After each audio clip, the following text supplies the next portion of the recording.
বলেন, হে আল্লাহ, আমি তওবা করিতেছি কুফর থেকে, শিরিক থেকে, বিদআত থেকে, জুলুম থেকে, গীবত থেকে, কুদৃষ্টি থেকে, কুধারণা থেকে, জীবনের ছোট বড় সকল গুনাহ থেকে। হে আল্লাহ, আমি ওয়াদা করিতেছি বেঁচে থাকব মিথ্যা থেকে, ধোঁকা থেকে, হারাম খাওয়া থেকে, ওজনে কম দেওয়া থেকে, মানুষের জানের মালের ইজ্জত সম্মানের ক্ষতি করা থেকে, বিশেষ করে কুদৃষ্টি থেকে, কুধারণা থেকে, জুলুম থেকে। হে আল্লাহ, আমি আরো ওয়াদা করিতেছি 5 ওয়াক্ত নামাজ জামাতের সাথে সুন্নত মতো আদায় করব, রমজান শরীফের রোজা রাখব, হজ ফরজ হইলে হজ করব, যাকাত ফরজ হইলে এক এক টাকা হিসাব করে যাকাত দিব, ব্যবসার মালের যাকাত দিব, স্বর্ণ অলংকার ব্যবহার করা হোক বা না হোক, নিসাব পরিমাণ হলে যাকাত দিব। কোরআন ও হাদিসের আলোকে জিহাদ ফরজ হইলে জিহাদ করব। হে আল্লাহ, আমি বায়াত গ্রহণ করিতেছি 4 তরিকাতে, সিলসিলায়ে চিশতিয়া, সিলসিলায়ে কাদেরিয়া, সিলসিলায়ে নকশবন্দিয়া, সিলসিলায়ে সোহরাওয়ার্দিয়াতে। হে আল্লাহ, এই 4 সিলসিলা সকল আউলিয়া কেরাম ও বুজুর্গানের বরকতে আমার বায়াত ও তওবাকে কবুল ফরমান। তাদের রুহানি ফুয়ুজ ও বারাকাত আমাকে নসিব ফরমান। তাদের মতো আখলাক, চরিত্র, বেশভূষা, জাহির ও বাতেন নসিব করেন। কাল কিয়ামতের ময়দানে তাদের সঙ্গ দিয়ে জান্নাতুল ফিরদাউস আমার জন্য মঞ্জুর করেন। ওয়া সাল্লাল্লাহু তাআলা আলা খায়রি খালকিহি মুহাম্মাদিন ওয়া আলিহি ওয়া আসহাবিহি আজমাইন। আমিন আমিন বিরহমাতিকা ইয়া আরহামার রাহিমিন। বায়াত হলো যে কোন সিলসিলায় ওয়াদাবদ্ধ হলাম, আমি আমার জীবনটাকে সুন্দর করব। এই ওয়াদা পূরণ করা কিন্তু জরুরি, ওয়াদা পূরণ করা জরুরি। হযরত বলতেন, একজন বিবাহ করে নাই, তার বিবির নান ও নফকা তার উপরে নাই, ভরণ পোষণের কোনো জিম্মেদারি নাই। বিবাহ করছো, এখন তার নান ও নফকা দাও, তার ভরণ পোষণের খরচ তুমি দাও, তাই না? একজন বায়াত হয় না, ঠিক আছে, বায়াত হয় না, কিন্তু কোন সিলসিলাতে বায়াত হলো, এখন ওই সিলসিলার আমল, ওজিফা এগুলো আদায় করা জরুরি। এগুলো যদি আদায় না করে তাহলে সে খায় কিসের জন্য? সে বায়াত হয়েছে, খেয়ানত করলো সিলসিলার সাথে। এজন্য ভাই, আমাদের এই সিলসিলাতে 1 নম্বর আমল যে গুনাহ করব না, কোনো পাপ করব না। নামাজ ছাড়া গুনাহ না, গুনাহ না, গুনাহ না। মিথ্যা বলা, গীবত করা, চুরি করা, মা বাবাকে কষ্ট দেওয়া, স্ত্রীকে বকাঝকা করা, এই ধরনের সকল গুনাহ গুনাহ করব না, কোন রকমের কোনো গুনাহ করব না। এটা 1 নম্বর আমল। অর্থাৎ 5 ওয়াক্ত নামাজ পড়বো, হালাল খাবো, বাবা মার খেদমত করব, স্ত্রীদের সাথে সদ আচরণ করব, হ্যাঁ, কাউকে কষ্ট দেব না, কারো উপরে জুলুম করব না, কারো হক মারব না, কুদৃষ্টি করব না, গীবত করব না, মানুষকে খোটাখুটি করব না, সকল প্রকার গুনাহ থেকে বেঁচে থাকবো। এটা হলো 1 নম্বর আমল। আর এইটাই হলো সব আমলের মূল। জিকির আজকার যত যা কিছু করুক, এই গুনাহ থেকে যদি বাঁচা না হয় তাহলে সব নিষ্ক্রিয় হয়ে যায়, সবগুলোর বারাকাত শেষ হয়ে যায়।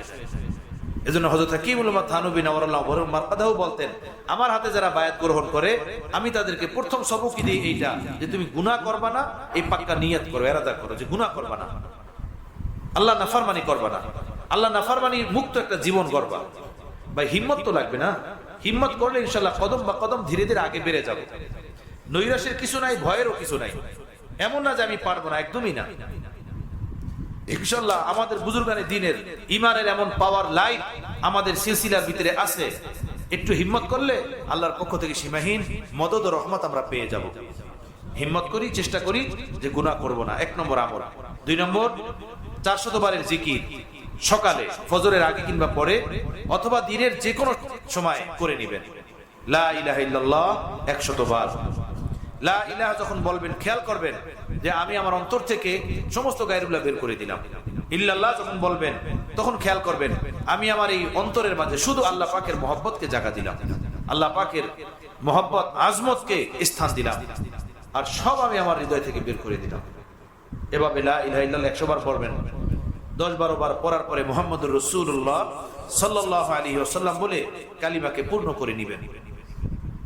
এরপরে আল্লাহ আল্লাহ 100 বার জিকির করবেন। আল্লাহ, শুধু আল্লাহ। প্রথমবার আল্লাহ বলার পর জাল্লা জালালু বলবেন, জাল্লা জালালুহু।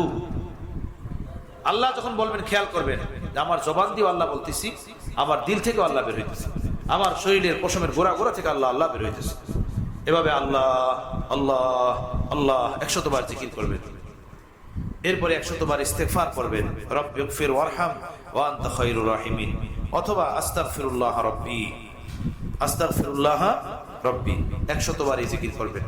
এরপরে 100 বার দুরূদ শরীফ পড়বেন, যে কোনো একটি দুরূদ শরীফ সাল্লাল্লাহু আলাইহি ওয়াসাল্লাম, অথবা আল্লাহুম্মা সাল্লি আলা মুহাম্মদ ওয়া আলা আলি মুহাম্মদ, যে কোনো একটি দুরূদ শরীফ 100 বার পড়বেন।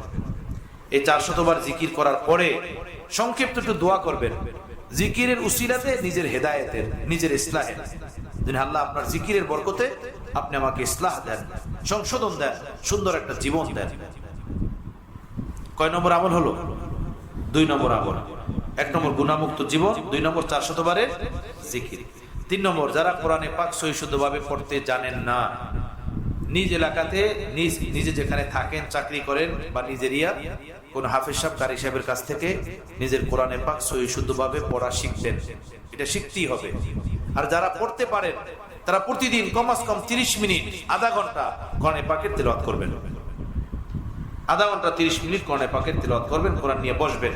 তাতে যতটুকু হয় 10 পৃষ্ঠা, 20 পৃষ্ঠা, 1 পারা, 1.5 পারা, 5 পৃষ্ঠা, যা হলো হলো, কিন্তু আধা ঘন্টা কোরআনে পাক নিয়ে বসবেন, আধা ঘন্টা কোরআনে পাক পড়বেন। আর যারা পড়তে জানেন না তারা শিখবেন। 3 নম্বর আমল। 4 নম্বর আমল হলো সব কাজ সুন্নত মতো করবেন। খানা পিনা, উযু, ইস্তেনজা, ওঠা বসা, চলাফেরা, এই কাজগুলো সব সুন্নত মতো করবেন। খানা দস্তরখান বিছিয়ে খাবেন, 2 হাতের কবজি পর্যন্ত ধুয়ে খাবেন, বিসমিল্লাহ বলে খাবেন, সামনের থেকে খাবেন, দোয়া পড়ে খাবেন। খানার মাঝখানে দোয়া পড়বেন, খানার শেষে দোয়া পড়বেন। খানা থেকে ওঠার আগে দস্তরখান উঠাবেন, দাওয়াত খেলে দাওয়াতের দোয়া পড়বেন, দুধ পান করলে দুধের দোয়া পড়বেন, পানি পান করলে পানির দোয়া পড়বেন। খানার শেষে যে দোয়া পড়া হয় সেই দোয়া পড়বেন, দস্তরখান উঠানোর সময় যে দোয়া পড়া হয় সেই দোয়া পড়বেন। এগুলো সব পড়ে নেবেন, শিখবেন। একটা একটা শিখতে শিখতে হয়। আমরাও জানতাম না, আমাদের বুজুর্গানে দিনের বরকতে আল্লাহ আমাদেরকে একটা একটা করে শিখার তৌফিক দিয়েছেন। এখনো সে সব জানি, সব মানি তা না, বাকি 1-2টা যতটুকু শিখার তৌফিক হয়েছে আমাদের বুজুর্গানে দিনের তালিমাতেরই বরকতে। আমরাও যারা জানি না ইনশাআল্লাহ 1-2টা করে এভাবে আমরা আগে বাড়তে থাকবো, চেষ্টা করলেই হবে ইনশাআল্লাহ। আমরা দেখলাম যে দোয়াগুলো আমরা বড় হয়ে মুখস্থ করেছি, আমরা আমাদের দুধ পিতা বাচ্চা, এই 5-6 বছরের বাচ্চাদেরকে আমরা সেগুলো মুখস্থ করাই দিচ্ছি। আলহামদুলিল্লাহ, আল্লাহ পাকের মেহেরবানি। কথা বুঝতেছেন? যে দোয়াগুলো সফরের দোয়া, খানার দোয়া, পানির দোয়া, ঘরে ঢোকার দোয়া, যেগুলো আমরা অনেক পরে মুখস্থ করেছি, সেগুলো আমরা আমাদের 5-6 বছরের বাচ্চাদেরকে আলহামদুলিল্লাহ মুখস্থ করাই দিচ্ছি। ওরা পড়তেছে, আমল করতেছে, আল্লাহ পাকের মেহেরবানি। তো সুন্নাত মতো আমল করা 4 নম্বর আমল। 5 নম্বর আমল হলো এশার পরে প্রতিদিন বেতেরের আগে 2 রাকাত 4 রাকাত নফল নামাজ পড়ার অভ্যাস তৈরি করবেন। বেতেরের আগে 2 রাকাত 4 রাকাত নফল নামাজ, 2 রাকাত তাহাজ্জুদের নিয়তে পড়বেন, 2 রাকাত সারা দিনের গুনাহ থেকে তওবার নিয়তে পড়বেন। যদি বেশি পড়ার সুযোগ না হয় তো কমস কম 2 রাকাত হলেও পড়বেন, 2টা রাকাত হলেও পড়বেন। এই 2 রাকাত নামাজের ভিতরে 2টা নিয়ত করবেন, সারা দিনের গুনাহ থেকে তওবার নিয়ত এবং তাহাজ্জুদের নিয়ত। এই 2 রাকাত নামাজ পড়ার পরে একটু দোয়া করবেন, আল্লাহ সারা দিনে যত ভুল ত্রুটি গুনাহ খাতা হয়েছে আমি আপনার কাছে ক্ষমা চাই, আপনি আমাকে মাফ করে দেন। এ রাতে যদি মারা যায় তো আমি যেন নিষ্পাপ হয়ে কবর থেকে করতে পারি। কয়েকদিন আগে আমার এক মুসল্লি হাজি সাহেব, মাজারও বয়সের, স্বামী স্ত্রী একসাথে ঘুমাইছে, গপসপ করতে করতে করতে দুজন ঘুমাইছে। ভোর রাত্রে আজান হয়ে গেছে, আজানের আগে হাজি সাহেব বেচারা ওঠে। এখন স্ত্রী উঠে গেছেন, উজু করে আসছেন, স্বামী উঠতেছেন, এই ওঠেন না কেন, নামাজ মসজিদে যাবেন না, ওঠেন ওঠেন, মসজিদে যাবেন না, লড়েন, কাপড় সরাই দেখে নাই। অথচ একসাথে ঘুমাইছে, গপসপ করছে, শুয়ে শুয়ে ফোনে বাচ্চাদের সাথে কথা বলছে, আর জাগে নাই, শেষ। কথা বুঝতেন? ওই ঘুম থেকেই কবরে একদম। এই জন্য হযরত বলতেন, রাত্রে যেহেতু ঈশার নামাজ শেষ নামাজ, ঘুমানোর আগে এভাবে বেতের আগে 2-4 রাকাত নামাজ পড়ে আল্লাহর কাছে একটু কান্নাকাটি করো, জীবনের গুনাহ থেকে তওবা করো। এশার আগে এই 2 রাকাত 4 রাকাত নামাজ পড়ার অভ্যাস আমরা তৈরি করব। এটা কিন্তু পড়তে হবে, সিলসিলার আমল। 6 নম্বর হলো 5 ওয়াক্ত নামাজের পরে 7 বার লা হাওলা ওয়ালা কুওয়াতা ইল্লা বিল্লাহ পড়বেন। লা হাওলা ওয়ালা কুওয়াতা ইল্লা বিল্লাহ, যেটা আমি বয়ানের মধ্যে বলছিলাম। হ্যাঁ, এই 6টা আমল নিয়মিত করবেন ইনশাআল্লাহ। 1 নম্বর কি বলছি? গুনাহমুক্ত জীবন গড়ার এক ফিকির, এক জজবা নিজের ভিতরে পয়দা করতে হবে, আনতে হবে, সে মতো চেষ্টা করতে হবে। 2 নম্বর 400 বারের জিকির, লা ইলাহা ইল্লাল্লাহ 100 বার, আল্লাহ আল্লাহ 100 বার, ইস্তেগফার 100 বার, দুরূদ শরীফ 100 বার। 3 নম্বর হলো কোরআনে পাকের তেলাওয়াত এবং কোরআনে পাক সহিষ্ণুভাবে শিক্ষা করা। 4 নম্বর হলো সুন্নত মতো জীবন গড়া, সব কাজগুলো যেন সুন্নত মতো হয় সেই ফিকির করা। এই সামনের যে বাচ্চাদারি, এটা কাটা যাবে না, এটা কাটা গুনাহ, এটা কাটা বেদাত, এটা খেয়াল রাখবেন আপনারা যারা কাটতেছেন, এটা কাটা বাদ দিয়ে দিবেন। এই যে বাচ্চাদারি না, এটা কাটা জায়েজ নাই, এটা কাটা গুনাহ। হ্যাঁ, সুন্নাত মতো জীবন 4 নম্বর। 5 নম্বর হলো এশার পরে বেতের আগে 2-4 রাকাত নফল নামাজ পড়ার অভ্যাস করবেন।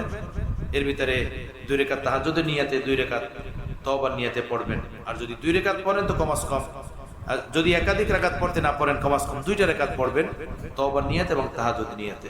6 নম্বর হলো 5 ওয়াক্ত নামাজের পরে 7 বার লা হাওলা ওয়ালা কুওয়াতা ইল্লা বিল্লাহ, গুনাহ থেকে বাঁচার হিম্মতের আশায় এবং নেক কাজের তৌফিকের আশায় পড়বেন।